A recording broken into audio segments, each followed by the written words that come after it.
इस कहानी के सभी पात्र घटनाएं एवं स्थान काल्पनिक है। कहानी के माध्यम से किसी भी धर्म संप्रदाय एवं किसी व्यक्ति विशेष की भावना को ठेस पहुंचाना हमारा तात्पर्य नहीं है। ये कहानी केवल मनोरंजन के लिए है। ये कहानी 18 साल से कम उम्र वालों के लिए नहीं है। कल्पना कीजिए कि आप अपने घर में बैठ के पूजा कर रहे हो या कोई भी हवन यज्ञ कुछ भी कर रहे हो और पीछे से कोई प्रेत, कोई आत्मा या कोई पिशाच सेम आपके साथ वो मंत्र दोहरा रहा हो और आप सभी अच्छे तरीके से, इवन सारे पंडित जितने भी आए होंगे उन पंडितों से भी अच्छे तरीके से वो मंत्र दोहरा रहा हो और वो साथ साथ उसी पूजा की विधि को कर रहे हो, मगर आप लोगों को दिखाई नहीं दे रहा है कि कौन ये सब मंत्र बोल रहा है। तो सोचिए जरा वहां का माहौल क्या होगा।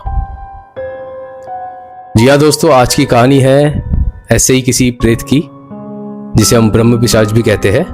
कई जगह इसे ब्रह्म राक्षस भी कहा जाता है या कई लोग इसे ब्रह्मदेव भी कहते हैं।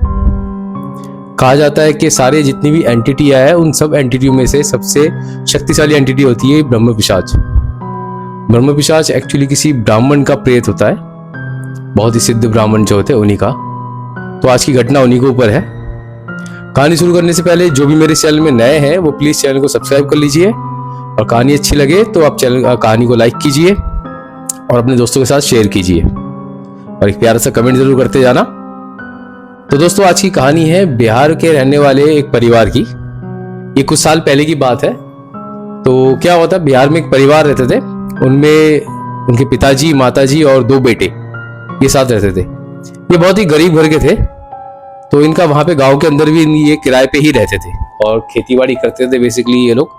मतलब दूसरों के खेत में, जैसे ना क्या होता है मजदूर वगैरह होते हैं दूसरों के खेत में खेती करते हैं लोग, उनका अपने भी खेत नहीं होते। तो ये लोग कुछ ऐसे थे, बहुत गरीब घर के थे, दूसरों के खेत में खेती करते थे और वहां पे किराए पे रहते थे गाँव में भी। अच्छा, एक दिन क्या हुआ, जो इनका बड़ा लड़का था ये अपने कुछ आर्मी की तैयारी में थे। तो इन्होंने आर्मी के एग्जाम वगैरह दिया है, जो भी फिजिकल वगैरह है, पास हुए। पास होने के बाद इनको आर्मी में जॉब मिल गई। अब आर्मी की जॉब मिल गई इनको, तो ये आर्मी में गए। इनका बड़ा लड़का आर्मी में जॉब करने लगा। ऐसे कुछ टाइम बीता, इनके पारिवारिक जो हालत थी वो सुधरने लगी, फाइनेंशियली ये लोग थोड़े स्ट्रांग होने लगे। देन जब इंसान के पास घर नहीं होता या इंसान के पास अपनी रहने की कोई अपनी जगह नहीं होती तो उसका सबसे पहला मोटो होता है कि मैं अपना घर लूं। अब जब ये लोग फाइनेंशियली थोड़े स्ट्रांग हुए तो इन्होंने सोचा कि चलो क्यों ना अब अपना घर लिया जाए। रहने की जगह अपनी हो जाती है इंसान की तो बहुत बड़ी बात होती है कि सर पे छत हो गया। तो ये कुछ पैसे जमा करते हैं खुद भी, बाकी इसका बेटा आर्मी में होता है, उनके थ्रू कुछ लोन वोन करा के जैसे भी करके ये क्या करते हैं, एक घर खरीदने की सोचते हैं वहां पे। अब वहीं पे एक घर था जो कुछ सालों से बंद पड़ा हुआ था, मतलब काफी साल पहले की बात है, अंग्रेजों के टाइम के वो घर बंद पड़ा था, जिसका घर था वो रहता नहीं था वहां पे। तो उसने अपना घर सेल आउट करना था।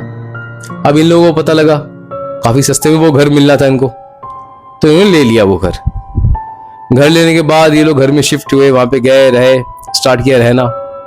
कुछ दिन ऐसे बीते। घर के आंगन में एक पीपल का पेड़ था, बहुत बड़ा, काफी पुराना पीपल का पेड़ था। अब इनका बड़ा लड़का तो आर्मी में वो भी रहता है, मतलब बॉर्डर वगैरह में रहते हैं वो अपनी, जहां भी उनकी पोस्टिंग होती है। अब घर में बचे ये पंडित जी, एक मतलब ये जो फैमिली है पंडितों का फैमिली था, ये पंडित जी बचे घर में, इनकी वाइफ और इनका छोटा लड़का। अच्छा, आप लोगों को एक बात बता दूं, कुछ पंडित ऐसे हैं बिहार और बंगाल साइड, वहां पे मतलब जो उनके अपनी संस्कृति उसके हिसाब से पंडित भी वहां पे नॉनवेज वगैरह खाते हैं, वहां पे ऐसे है। तो ये घर में वहां पे रहने लग गए। अब रहते रहते एक दिन पंडित जी कुछ काम से बाहर गए हुए थे, इनका लड़का भी घर में था नहीं। जो पंडित जी की बीवी है वो आंगन में बैठ के कुछ अपना जो कुकिंग का काम वगैरह है वो सब तैयारी कर रही थी। अब वो तैयारी करते करते वो लहसुन प्याज वगैरह काट रही थी, कुछ मीट बनाने की तैयारी चल रही थी उनके घर में। तो जैसे वो लहसुन प्याज काटने लग गई तो उनको पीछे से एक आवाज सुनाई दी कि इस घर में लहसुन प्याज मत काटो, इस घर में लहसुन प्याज नहीं बनेगा, मीट लहसुन प्याज कुछ भी इस घर में नहीं बनेगा। अब उनको लगा अजीब सा कि पीछे से कौन बोल रहा है। वो पीछे पलट के देखी, आंगन में बैठ के काट रही थी, पीछे पलट के देखी, देखने के बाद उनको कुछ भी नहीं दिखा, घर पूरा खाली, कोई कुछ नहीं है। उसने सोचा कि शायद बाहर से कोई आवाज है, ये कोई मजाक कर रहा होगा या मेरा बहम है। वो दोबारा काटने लग गई, लहसुन प्याज वगैरह छीलने लगी, काटने लग गई। तो फिर पीछे से ऐसे बहुत तेज की आवाज आई कि मैंने मना किया, तुझे सुनाई नहीं देता, लहसुन प्याज मत काट, यहाँ पे मीट नहीं बनेगा इस घर में। अब वो पंडिताइन जो है बहुत डर गई, पीछे पलट जैसे उसने देखा तो उसने देखा पीपल के पेड़ में बहुत लंबा चौड़ा सा कोई आदमी पीपल के पेड़ के ऊपर बैठा हुआ है। मतलब काफी पुराने टाइम का आदमी वो लग रहा है, पीपल के पेड़ में बैठा हुआ है। और बहुत भयानक उसका रूप है। पंडितानी वहां पे बेहोश हो गई। अब कुछ देर बाद वो पंडित जी घर में आए, आके उन्होंने देखा उनकी बीवी वहां बेहोश पड़ी है। वो होश में लाए उनको, लाके पूछा भाई क्या हुआ, तो पंडितानी ने बताया ऐसे ऐसे हुआ था। अब पंडित जी को समझ में नहीं आया कि क्या चीज है, क्या माजरा है। तो चलो बात थोड़ी आई गई हुई, कुछ दिन बीता, ऐसा कुछ नहीं हुआ। उन्होंने लहसुन प्याज नहीं खाया था उस दिन, और नॉनवेज भी नहीं बनाया घर में। तो कुछ दिन बाद अब पंडित जी एक दिन पूजा कर रहे घर में। वो पूजा कर रहे हैं, घर के अंदर पूजा करते थे, वो हनुमान चालीसा वगैरह पाठ कर रहे थे।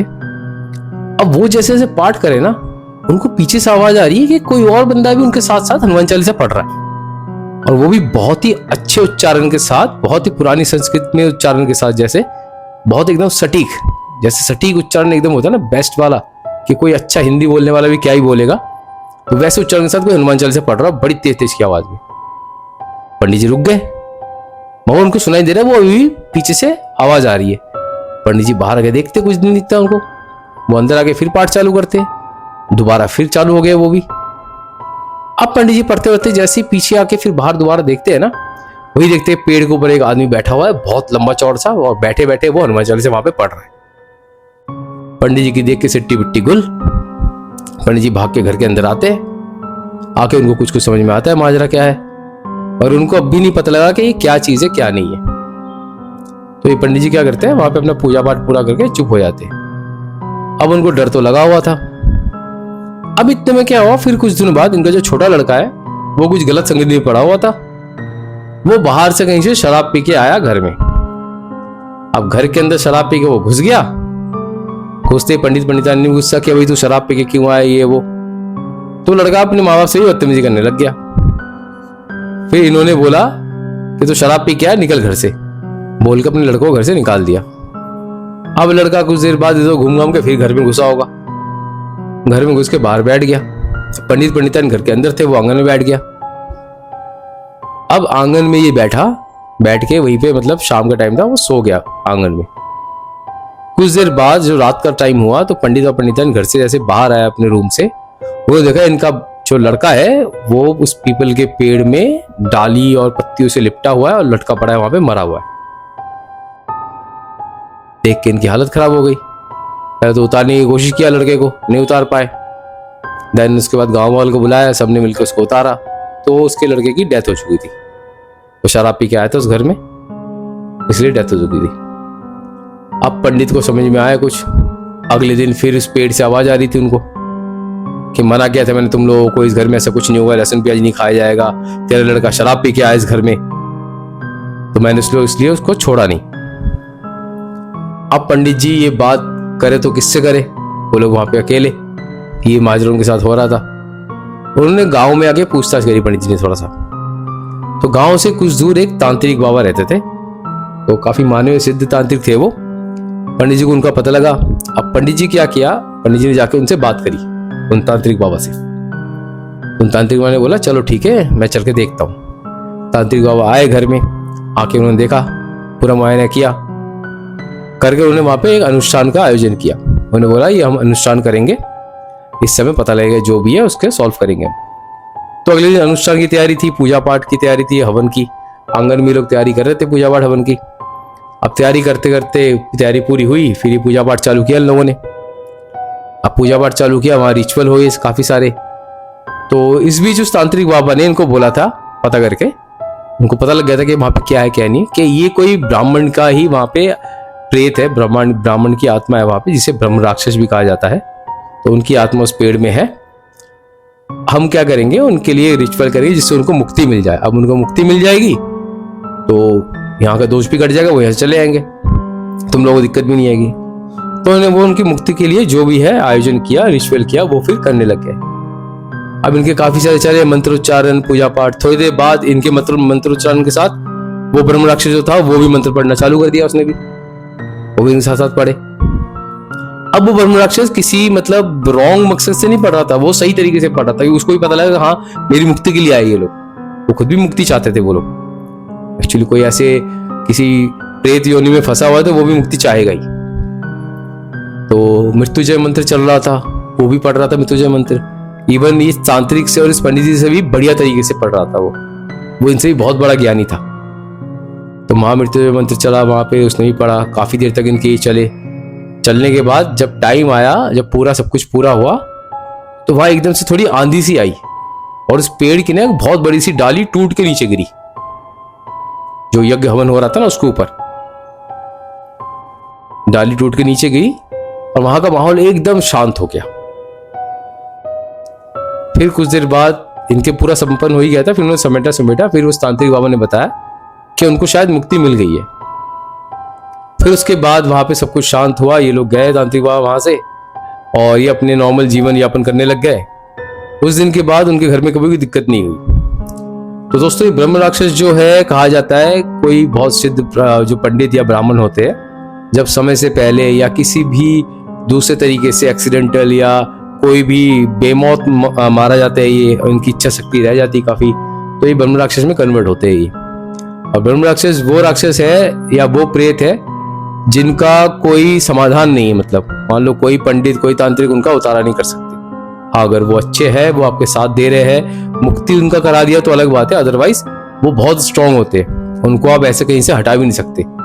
नॉर्मल प्रेत वगैरह तो उनके आसपास भी नहीं भटकते, इतने स्ट्रांग होते हैं वो। और कहा जाता है जिस जगह ये रहते हैं ना, सबसे ज्यादा ये लोग पीपल के पेड़ में रहते हैं। और इवन आप लोग भी नोटिस करना, अगर आपके आसपास कोई पीपल का पेड़ है, कुछ है, तो कुछ पीपल के पेड़ होते हैं जो एकदम खिले होते हैं, पत्ते हरे भरे होते हैं। कुछ पीपल के पेड़ में ना नीचे की तरफ पत्ते हरे भरे होंगे, ऊपर की तरफ वो सूखा पड़ा होगा। तो जिस पीपल में ऐसा कुछ होता है कि पीपल का पेड़ के नीचे के पत्ते हरे भरे हैं और ऊपर सूखा पड़ा है, तो ऐसे पेड़ में ज्यादातर या तो ब्रह्म राक्षस का वास होता है, जिसकी वजह से ऊपर का हिस्सा सूखा होता है। तो कई बार पीपल के पेड़ में पानी वानी जो चढ़ाते हैं हम लोग, हमारे जो है अनुष्ठान है, हमारे धर्म में, जो सनातन धर्म में है, पीपल के पेड़ में पानी वानी चढ़ाना, तो कहते हैं इससे ये लोग भी प्रसन्न होते हैं। अगर इस पेड़ में है वो लोग, उनमें तुम पेड़ में पानी वानी चढ़ा रहे हो, खाना वाना डाल रहे हो, जो भी है, दाल वाल चढ़ाते हैं ना जैसे पीपल के पेड़ में, तो उससे ये लोग भी प्रसन्न होते हैं, किसी का नुकसान नहीं करते। मगर कोई पीपल के पेड़ में कभी कुछ उल्टी सी हरकतें करते हैं, तब ये लोग रुष्ट हो जाते हैं, या कभी आए जाए, कभी किसी का एनकाउंटर होता है, कुछ होता है उनसे, तो फिर रुष्ट हो जाते हैं। दोस्तों, मैं यही कहूँगा कि जो भी ऐसे हमारे स्पिरिचुअल चीज़ें, पीपल का पेड़ वगैरह कुछ भी है या ऐसा कुछ है, उनके सामने तो पहली बात तो कोई उल्टी सी हरकत करो ही मत, और जितना अवेयर रहो, बच के रहो। बाकी आपके पास भी अगर कोई ऐसी घटना है तो हमारे साथ शेयर कीजिए, हम आपकी कहानी बाकी लोगों तक पहुँचाएंगे। कहानी को सुनने के लिए धन्यवाद। चैनल में बने रहिएगा, चैनल को सब्सक्राइब कीजिए और कहानी को लाइक कीजिए, अपने दोस्तों के साथ इसको शेयर कीजिए और प्लीज़ कोई प्यारा सा कमेंट करके जाइए। धन्यवाद।